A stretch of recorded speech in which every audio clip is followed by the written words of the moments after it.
আজকে একটা জলপাই আচারের রেসিপি শেয়ার করছি, যেটা কিনা বানানোর সাথে সাথে চুলা থেকে নামানোর আগেই অনেকখানি ফুরিয়ে যাবে।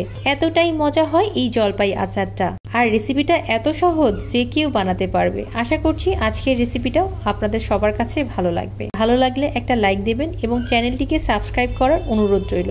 আর হ্যাঁ, যারা ফেসবুক থেকে দেখছেন পেজটি লাইক করে পাশেই থাকবেন। প্রথমে আমি আধা কেজির একটু বেশি জলপাই নিয়ে নিয়েছি এবং স্বাদ মতো লবণ দিয়ে জলপাইটাকে এভাবে সিদ্ধ করে নিয়েছি। খুব সহজেই এটা সিদ্ধ হয়ে যাবে। প্রায় 3-4 মিনিটের মতন সময় লেগেছে এই জলপাইগুলোকে সিদ্ধ হতে। আর জলপাইগুলো সিদ্ধ হলে দেখুন এই কালারটাই কিন্তু অন্যরকম হয়ে যায়। তারপরে চামচের সাহায্যে দেখিয়ে দিচ্ছি এটা কতটা সিদ্ধ হয়েছে। এখন এই জলপাইগুলোকে জাস্ট হাত দিয়ে কষলে নিয়েছি। তারপর চুলাতে একটা প্যান বসিয়ে দিয়েছি, তাতে 1/2 কাপ পরিমাণ সরিষার তেল দিয়ে দিলাম। 6টার মতন শুকনো মরিচ। তারপর দিয়ে দিচ্ছি 1 টেবিল চামচের মতন আস্ত পাঁচফোড়ন। তারপর এর ভেতরে অ্যাড করছি 3 টেবিল চামচের মতন আস্ত রসুন। তো রসুনটা ছোট হওয়াতে এটাকে আমি আস্তই ব্যবহার করি, তবে আপনারা বড় ইন্ডিয়ান রসুনটা ব্যবহার করলে কেটে নেবেন। তারপর এর ভেতরে দিয়ে দিচ্ছি প্রায় 1.5 কাপের মতন আখের গুড়। আখের গুড় ব্যবহার করলে আপনাদের আচারটা একটু কালচে টাইপের বা লালচে টাইপের হবে। আর আপনারা যদি আখের গুড় ব্যবহার করতে না চান তাহলে এখানে চিনিও ব্যবহার করতে পারেন। আমি এখানে টোটাল 1.5 কাপ পরিমাণ আখের গুড় এবং 2 কাপ পরিমাণ চিনি ব্যবহার করেছি। প্রথমে 1 কাপ পরিমাণ চিনি ব্যবহার করেছি, পরবর্তীতে আমি আরও 1 কাপ পরিমাণ চিনি ব্যবহার করব। যখন ব্যবহার করব তখন আপনাদেরকে দেখিয়ে দেব। এর ভেতরে একটা মশলা ব্যবহার করেছি, সেই মশলাটা কিভাবে তৈরি করবেন সেটা একটু দেখে নিন। প্রথমে আমি 6-7টার মতন আস্ত শুকনো মরিচ একটা তাওয়াতে একটুখানি তেলে নিচ্ছি, প্রায় 2-3 সেকেন্ডের মতন।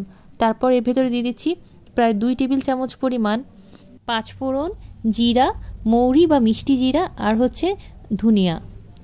এখন এই সবগুলো মশলা আমি হালকা করে একটু টেলে নেব।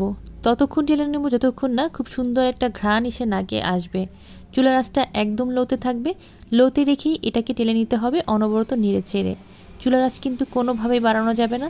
চুলার আঁচ যদি বাড়িয়ে দেন তাহলে কিন্তু চট করে মশলাগুলো পুড়ে যাবে। ঠান্ডা করে এই মশলাগুলোকেই আমি গুঁড়ো করে নিব। এই মশলাটাকে গুঁড়ো করে নিচ্ছি, আর এই মশলাটা দিয়ে আপনারা যে কোনো আচার তৈরি করতে পারবেন। আর এই মশলাটা তৈরি করা থাকলে কিন্তু আচার তৈরি করা কোনো ব্যাপারই না। এখন এই মশলা থেকে 2 টেবিল চামচ পরিমাণ মশলা এই আচারে আমি দিয়ে দিচ্ছি। এর ভেতরে আরও অ্যাড করছি 1/2 কাপের মতন চিনি। তো মিষ্টিটা আপনাদের পছন্দ অনুযায়ী কম বেশি করে নিতে পারেন। আর এর ভেতরে অ্যাড করব স্বাদ মতো লবণ। লবণটা কিন্তু একটু বুঝে ব্যবহার করতে হবে। আমরা কিন্তু লবণ সিদ্ধ করার সময় জলপাইটা তখন ব্যবহার করেছিলাম, তাই সামান্য একটু লবণ এখানে অ্যাড করলাম। আপনারা চাইলে নাও দিতে পারেন। তারপর এই আচারটা সংরক্ষণ করার জন্য এখানে 2 টেবিল চামচ পরিমাণ ভিনেগার দিয়ে দিচ্ছি। যদিও এই আচারটা আমি সংরক্ষণ করতে পারিনি, ভিনেগার দিয়ে দিচ্ছি। আপনারা যদি সংরক্ষণ করতে চান সেক্ষেত্রে 2 টেবিল চামচ পরিমাণ ভিনেগার অ্যাড করতে পারেন, অথবা লেবু রসও অ্যাড করতে পারেন। তারপর আবারও 1/2 কাপ পরিমাণ চিনি দিয়ে দিলাম, আর দিয়ে দিচ্ছি গুঁড়ো করে রাখা মশলাটা 1 টেবিল চামচের মতন। ব্যাস, এখন এই চিনিটা গলে গেলেই আমি এই আচারটাকে চুলা থেকে নামিয়ে গরম গরম পরিবেশন করব। এই আচারটা এতটাই মজা হয় যে চুলা থেকে নামানোর সাথে সাথেই ফুরিয়ে যায়। আশা করছি আজকের এই আচারের রেসিপিটা আপনাদের ভালো লেগেছে। ভালো লাগলে একটা লাইক দেবেন এবং কোন জায়গা থেকে রেসিপিটা দেখছেন কমেন্ট করে জানাতে কিন্তু ভুলবেন না। চ্যানেলটি সাবস্ক্রাইব করার জন্য অনুরোধ রইল। ফেসবুক থেকে দেখলে পেজটি লাইক করবেন। সবাই ভালো থাকবেন, সুস্থ থাকবেন। আল্লাহ হাফেজ।